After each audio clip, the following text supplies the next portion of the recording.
आग है नमरूद है औलाद इब्राहिम है, आग है नमरूद है औलाद इब्राहिम है, क्या किसी को फिर किसी का इम्तिहान मकसूद है, क्या किसी को फिर किसी का इम्तिहान मकसूद है।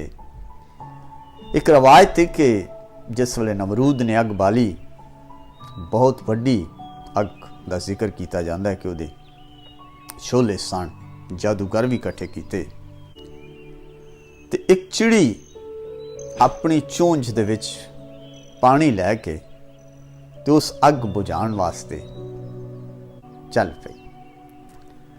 रवायत है कि हज़रत जबराइल अमीन हाज़र होए, उन्हें आख्या भले लोके ते किधर भी जानी है।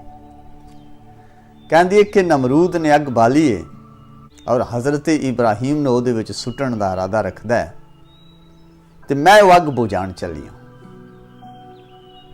मैं वो अग बुझाण चली हाँ।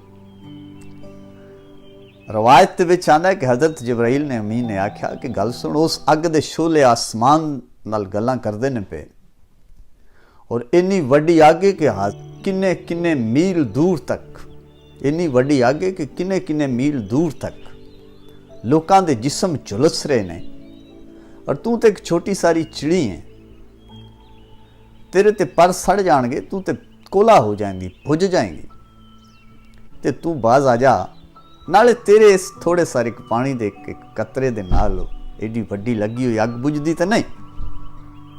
उसने बड़ा खूबसूरत जवाब दिता।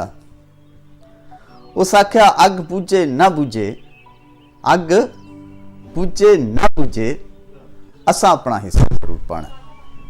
लिहाजा जरूरी नहीं कि तुहाडी गल दा, तुहाडे अमल दा, तुहाडे करदार दा किसे ते असर होवे या ना होवे, तुसी अपना हिस्सा जरूर पाना है, असी भी अपना हिस्सा जरूर पाना है, और हिस्सा पाने वास्ते हाजिर होने हैं कि खलाकियात दा और इंसानियत दा जिहड़ा दामन है उन्हें इंसान ने मजबूती दे नाल थाम के रखना चाहिए।